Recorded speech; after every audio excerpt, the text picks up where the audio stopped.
بسم اللہ الرحمن الرحیم۔ السلام علیکم۔ آپ سے ایک چھوٹی سی گزارش ہے، یقین کیجئے قرآن مجید بہت آسان ہے اور یہ آپ کا انتظار کر رہا ہے بہت دیر سے۔ بس ایک بار آپ آئیں تو صحیح، سنیں تو صحیح، پڑھنے کی کوشش تو کریں۔ یقین کریں یہ صرف آپ سے بات کرے گا اور آپ کی سنے گا۔ اس نفسا نفسی کی دنیا میں قرآن مجید صرف آپ کے لیے تھا، آپ کے لیے ہے اور آپ کے لیے ہی رہے گا۔ آپ کو بہت مبارک ہو، آپ کے پاس ایک سچا ہمدرد موجود ہے۔ آئیں اسے پڑھنا شروع کیجئے، آپ کو سکون آ جائے گا، آپ کی روح میں سکون ہوگا، آپ کی دنیا اور آخرت بہتر ہو جائے گی انشاءاللہ۔ اللہ تعالیٰ سے دعا ہے، اے میرے اللہ، معلوم نہیں کہ کتنی سانسیں باقی ہیں، لیکن میری موت سے پہلے مجھے مقصد حیات سے ملا دینا۔ مجھے ایسی حالت میں اپنے پاس بلانا کہ تو مجھ سے راضی ہو۔ مجھے سمجھ آ گئی ہے کہ اللہ صرف تو ضروری ہے۔ میں جانتی ہوں سب فانی ہے، صرف تو باقی ہے۔ بس مجھے اپنے قریب کر لے کہ زندگی کی سختیاں تیری محبت میں برداشت کر سکوں اور تیرا ذکر، تیرا شکر اور تیری عبادت بہترین طریقے سے ادا کر سکوں۔ آمین ثم آمین۔ آج انشاءاللہ سورہ الاحقاف کی آیت نمبر 1 سے سٹارٹ کریں گے۔ اس کا ترجمہ اور تفسیر تفہیم القرآن سے بیان کروں گی جو اہل سنت جماعت کے لیے ہے۔ اس سورت کی ٹوٹل آیات 35 ہیں اور یہ سورتوں میں اس کا نمبر 46 ہے اور یہ مکی سورت ہے اور یہ پارہ نمبر 25 میں ہے۔ اعوذ باللہ من الشیطان الرجیم، بسم اللہ الرحمن الرحیم۔ حامیم۔ آیت نمبر 2۔ اس کتاب کا نزول اللہ زبردست اور دانا کی طرف سے ہے۔ اس کی تشریح کے لیے ملاحظہ و تفہیم القرآن جلد 4 سورہ زمر حاشیہ نمبر 1 اور سورہ جاثیہ حاشیہ نمبر 1۔ اس کے ساتھ سورہ سجدہ بھی نگاہ میں رہے تو اس تمہید کی روح سمجھنے میں آسانی ہوگی۔ آیت نمبر 3۔ ہم نے زمین اور آسمانوں کو اور ان ساری چیزوں کو جو ان کے درمیان ہیں برحق اور ایک مدت خاص کے تعین کے ساتھ پیدا کیا ہے، مگر یہ کافر لوگ اس حقیقت سے منہ موڑے ہوئے ہیں جس سے ان کو خبردار کیا گیا ہے۔ اس کی تشریح کے لیے ملاحظہ و تفہیم القرآن جلد 1 سورہ الانعام حاشیہ نمبر 46، جلد 2 سورہ یونس حاشیہ نمبر 11، سورہ ابراہیم حاشیہ نمبر 23، سورہ الحجر حاشیہ نمبر 47، سورہ النحل حاشیہ نمبر 6، جلد 3 سورہ الانبیاء حواشی نمبر 15 to 17، سورہ المومنون حواشی نمبر 102، سورہ العنکبوت حواشی نمبر 75 to 76،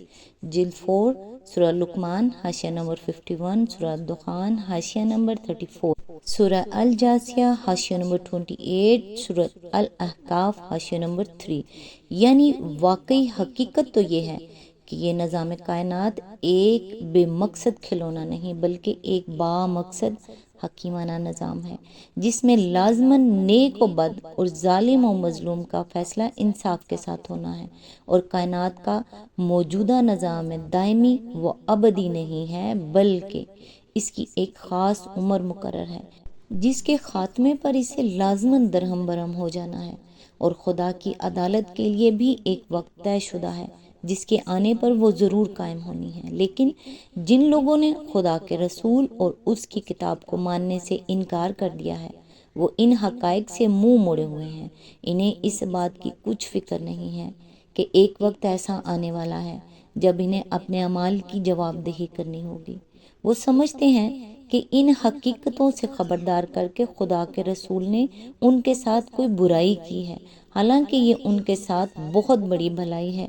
کہ اس نے محاسبے اور باز پرس کا وقت آنے سے پہلے ان کو نہ صرف یہ بتا دیا کہ وہ وقت آنے والا ہے بلکہ یہ بھی ساتھ ساتھ بتا دیا کہ اس وقت ان سے کن امور کی باز پرس ہوگی تاکہ وہ اس کے لیے تیاری کر سکیں۔ آگے کی تقریر سمجھنے کے لیے یہ بات نگاہ میں رہنی چاہیے کہ انسان کی سب سے بڑی اور بنیادی غلطی وہ ہے جو وہ خدا کے متعلق اپنے عقیدے کے تعین میں کرتا ہے۔ اس معاملے میں سہل انگاری سے کام لے کر کسی گہرے اور سنجیدہ فکر و تحقیق کے بغیر ایک سرسری یا سنا سنایا عقیدہ بنا لینا ایسی عظیم حماقت ہے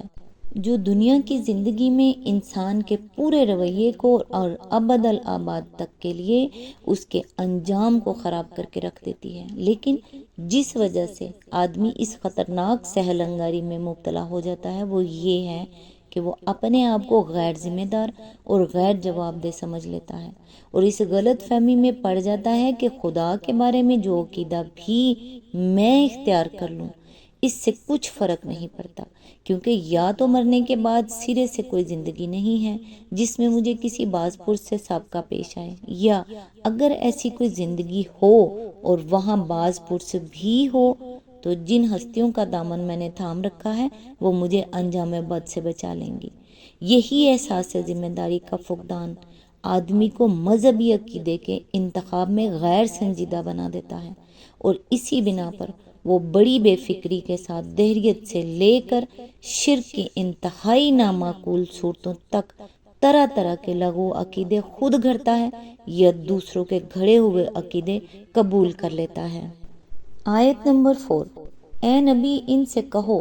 کبھی تم نے آنکھیں کھول کر دیکھا بھی کہ وہ ہستیاں ہیں کیا جنہیں تم خدا کو چھوڑ کر پکارتے ہو؟ ذرا مجھے دکھاؤ تو صحیح کہ زمین میں انہوں نے کیا پیدا کیا ہے، یا آسمانوں کی تخلیق و تدبیر میں ان کا کیا حصہ ہے۔ اس سے پہلے آئی ہوئی کوئی کتاب یا علم کا کوئی بقیہ ان عقائد کے ثبوت میں تمہارے پاس ہو تو وہی لے آؤ اگر تم سچے ہو۔ اس کی تفسیر ہے، چونکہ مخاطب ایک مشرک قوم کے لوگ ہیں اس لیے ان کو بتایا جا رہا ہے کہ احساس ذمہ داری کے فقدان کی وجہ سے وہ کس طرح بے سوچے سمجھے ایک نہایت غیر معقول عقیدے سے چمٹے ہوئے ہیں۔ وہ اللہ تعالیٰ کو خالق کائنات ماننے کے ساتھ بہت سی دوسری ہستیوں کو معبود بنائے ہوئے تھے، ان سے دعائیں مانگتے تھے، ان کو اپنا حاجت روا اور مشکل کشا سمجھتے تھے، ان کے آگے ماتھے رگڑتے اور نظر و نیاز پیش کرتے تھے، اور یہ خیال کرتے تھے کہ ہماری قسمتیں بنانے اور بگاڑنے کے اختیارات انہیں حاصل ہیں۔ انہی ہستیوں کے متعلق ان سے پوچھا جا رہا ہے کہ انہیں آخر کس بنیاد پر تم نے اپنا معبود مان رکھا ہے۔ ظاہر بات ہے کہ اللہ تعالیٰ کے ساتھ کسی کو معبودیت میں حصے دار قرار دینے کے لیے دو ہی بنیادیں ہو سکتی ہیں، یا تو آدمی کو خود کسی ذریعہ علم سے یہ معلوم ہو کہ زمین و آسمان کے بنانے میں واقعی اس کا بھی کوئی حصہ ہے، یا اللہ تعالیٰ نے آپ سے یہ فرمایا ہو کہ فلاں صاحب بھی خدائی کے کام میں میرے شریک ہیں۔ اب اگر کوئی مشرک نہ یہ دعویٰ کر سکتا ہو کہ اسے اپنے معبودوں کے شریک خدا ہونے کا براہ راست علم حاصل ہے، اور نہ خدا کی طرف سے آئی ہوئی کسی کتاب میں یہ دکھا سکے کہ خدا نے خود کسی کو اپنا شریک قرار دیا ہے، تو لا محالہ اس کا عقیدہ قطعی بے بنیاد ہی ہوگا۔ اس آیت میں پہلے آئی ہوئی کتاب سے مراد کوئی ایسی کتاب ہے جو قرآن سے پہلے اللہ تعالیٰ کی طرف سے بھیجی گئی ہو، اور علم کے بقیہ سے مراد قدیم زمانے کے انبیاء اور صلحاء کی تعلیمات کا کوئی ایسا حصہ ہے جو بعد کی نسلوں کو کسی قابل اعتماد ذریعے سے پہنچا ہو، اور دونوں ذرائع سے جو کچھ بھی انسان کو ملا ہے اس میں کہیں شرک کا شائبہ تک موجود نہیں ہے۔ تمام کتب آسمانی بلا اتفاق وہی توحید پیش کرتی ہیں جس کی طرف قرآن مجید دعوت دے رہا ہے، اور علوم اولین کے جتنے نقوش بھی بچے کچے موجود ہیں ان میں بھی کہیں اس امر کی شہادت نہیں ملتی کہ کسی نبی یا ولی یا مرد صالح نے کبھی لوگوں کو خدا کے سوا کسی اور کی بندگی و عبادت کرنے کی تعلیم دی ہو، بلکہ اگر کتاب سے مراد کتاب الہی اور بقیہ علم سے مراد انبیاء اور صلحاء کا چھوڑا ہوا علم نہ بھی لیا جائے تو دنیا کی کسی علمی کتاب اور دینی یا دنیاوی علوم کے کسی ماہر کی تحقیقات میں بھی آج تک اس امر کی نشاندہی نہیں کی گئی ہے کہ زمین یا آسمان کی فلاں چیز کو خدا کے سوا فلاں بزرگ یا دیوتا نے پیدا کیا ہے، یا انسان جن نعمتوں سے اس کائنات میں متمتع ہو رہا ہے ان میں سے فلاں نعمت خدا کے بجائے فلاں معبود کی آفریدہ ہے۔ آیت نمبر 5، آخر اس شخص سے زیادہ بہکا ہوا انسان اور کون ہوگا جو اللہ کو چھوڑ کر ان کو پکارے جو قیامت تک اسے جواب نہیں دے سکتے بلکہ اس سے بھی بے خبر ہیں کہ پکارنے والے ان کو پکار رہے ہیں۔ اس کی تفسیر ہے جواب دینے سے مراد جوابی کاروائی کرنا ہے، نہ کہ الفاظ میں بآواز جواب دینا یا تحریر کی شکل میں لکھ کر بھیج دینا۔ مطلب یہ ہے کہ کوئی شخص اگر ان معبودوں سے فریاد یا استغاثہ کرے یا ان سے کوئی دعا مانگے تو چونکہ ان کے ہاتھ میں کوئی طاقت اور کوئی اختیار نہیں ہے، اس لیے وہ اس کی درخواست پر کوئی کاروائی نفی یا اثبات کی شکل میں نہیں کر سکتے۔ مزید تشریح کے لیے ملاحظہ ہو تفہیم القرآن جلد 4 سورہ زمر حاشیہ نمبر 33۔ یعنی قیامت تک جواب نہ دے سکنے کا مطلب یہ ہے کہ جب تک یہ دنیا باقی ہے اس وقت تک تو معاملہ صرف اسی حد پر رہے گا کہ ان کی دعاؤں کا کوئی جواب ان کی طرف سے نہ ملے گا، لیکن جب قیامت آ جائے گی تو اس سے آگے بڑھ کر معاملہ یہ پیش آئے گا کہ وہ معبود اپنے ان عابدوں کے الٹے دشمن ہوں گے، جیسا کہ آگے کی آیات میں آ رہا ہے۔ اسی آیت کے ضمن میں آگے فرمایا یعنی ان تک ان پکارنے والوں کی پکار سرے سے پہنچتی ہی نہیں، نہ وہ خود اپنے کانوں سے اس کو سنتے ہیں، نہ کسی ذریعے سے ان تک یہ اطلاع پہنچتی ہے کہ دنیا میں کوئی انہیں پکار رہا ہے۔ اس ارشاد الہی کو تفصیلاً یوں سمجھیے کہ دنیا بھر کے مشرکین خدا کے سوا جن ہستیوں سے دعائیں مانگتے رہے ہیں وہ 3 اقسام پر منقسم ہیں۔ ایک بے روح اور بے عقل مخلوقات، دوسرے وہ بزرگ انسان جو گزر چکے ہیں، تیسرے وہ گمراہ انسان جو خود بگڑے ہوئے تھے اور دوسروں کو بگاڑ کر دنیا سے رخصت ہوئے۔ پہلی قسم کے معبودوں کا تو اپنے عابدوں کی دعاؤں سے بے خبر رہنا ظاہری ہے۔ رہے دوسری قسم کے معبود جو اللہ کے مقرب انسان تھے تو ان کے بے خبر رہنے کے 2 وجوہ ہیں۔ ایک یہ کہ وہ اللہ کے ہاں اس عالم میں ہیں جہاں انسانی آوازیں راہ راست تک نہیں پہنچتی۔ دوسرے یہ کہ اللہ اور اس کے فرشتے بھی ان تک یہ اطلاع نہیں پہنچاتے کہ جن لوگوں کو آپ ساری عمر اللہ سے دعا مانگنا سکھاتے رہے تھے وہ اب الٹی آپ سے دعائیں مانگ رہے ہیں، اس لیے کہ اس اطلاع سے بڑھ کر ان کو صدمہ پہنچانے والی کوئی چیز نہیں ہو سکتی، اور اللہ اپنے ان نیک بندوں کی ارواح کو اذیت دینا ہرگز پسند نہیں کرتا۔ اس کے بعد تیسری قسم کے معبودوں کے معاملے میں غور کیجئے تو معلوم ہوگا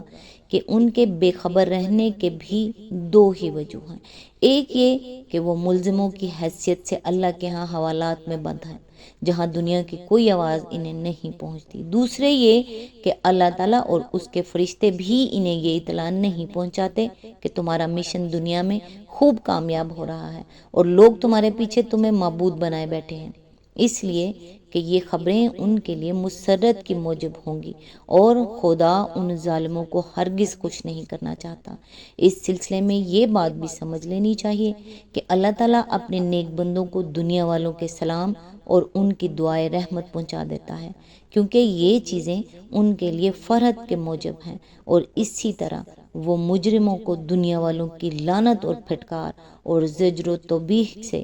مطلع فرما دیتا ہے۔ جیسے جنگ بدر میں مارے جانے والے کفار کو ایک حدیث کے مطابق نبی صلی اللہ علیہ وآلہ وسلم کی توبیخ سنوا دی گئی، کیونکہ یہ ان کے لیے اذیت کی موجب ہے، لیکن کوئی ایسی بات جو صالحین کے لیے رنج کی موجب یا مجرمین کے لیے فرحت کی موجب ہو وہ ان تک نہیں پہنچائی جاتی۔